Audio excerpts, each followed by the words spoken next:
신용 등급이 7등급인데 대출이 될까요? 앞으로는 가능해질 수도 있습니다. 바로 때문인데요. 안녕하세요. 월재현TV 구독자 여러분, 금융친구 오소연입니다. 오늘은 올해 확 바뀐 신용점수제에 대해서 알아볼게요. 기존에 우리 신용등급제는 대학 수학능력시험에서처럼 100분위 점수에 따라서 등급을 정하는 거랑 매우 비슷했어요. 개인 신용평가 회사가 두 군데죠. 나이스, K12. 이 회사에서는요, 개인의 신용등급을 1에서 10등급으로 나누고요. 금융기관에서는 이 회사의 등급을 참고를 해서 대출이 나갑니다.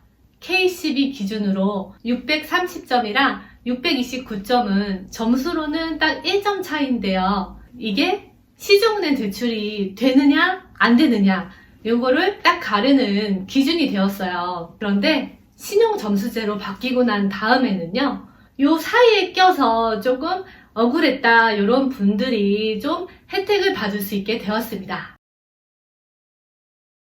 과거 신용등급제에 해당하는 신용점수는 이 표랑 같고요. 이렇게 나온 내 신용점수들이 바로 금융기관에서 내 금리가 되는 건 아니에요. 나이스나 K12 이 회사의 신용점수를 참조를 해서 금융권 자체적으로 내부 평가 모형에 따라서 신용등급을 매기기 때문입니다. 신용점수제로 바뀌고 나서 뭐가 달라졌는지 궁금하지 않으세요? 사실 신용등급이랑 신용점수랑 평가하는 기준은 비슷합니다. 차이점은 예전에는 7등급 이하 시 무조건 거절 이렇게 됐으면 신용점수제에서는 조금 더 유연하게 심사를 할 수가 있어요. 은행에 따라 가능할 수도 있게 된 거예요. 앞으로는 또 신용도를 평가를 할 때 금융거래가 없는 분들도 가능할 수 있게 시스템이 많이 바뀌는데요.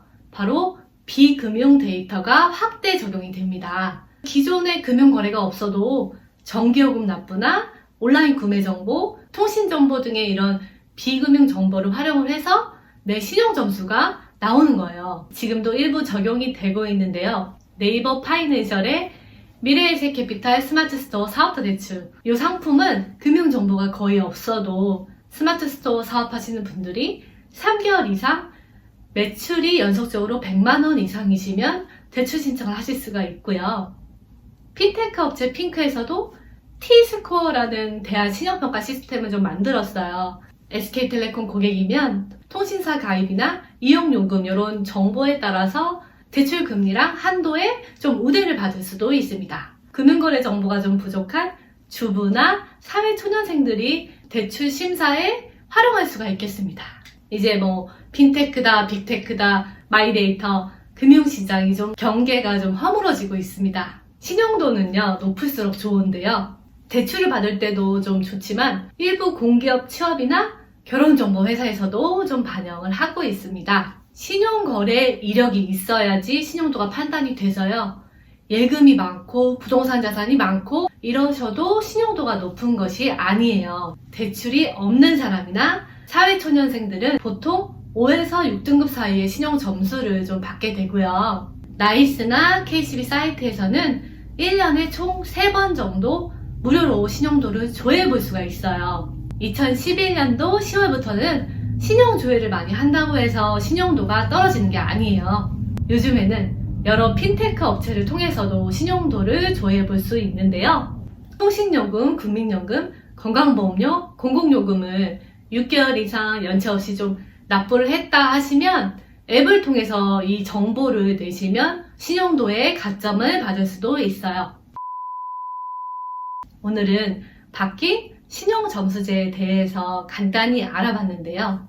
정리를 해드리면 첫째, 신용점수제로 바뀌어도 신용도가 좋으신 분들은 크게 상관이 없어요.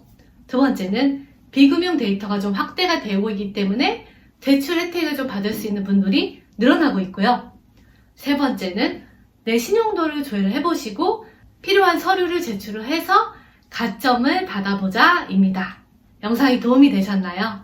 도움이 되셨으면 구독과 좋아요, 알림 설정까지 부탁을 드리겠습니다. 신용점수는 금융기관에서 내 얼굴이라는 점을 좀 기억을 해주시고요. 영상 봐주셔서 감사합니다. 오소리 언니였습니다.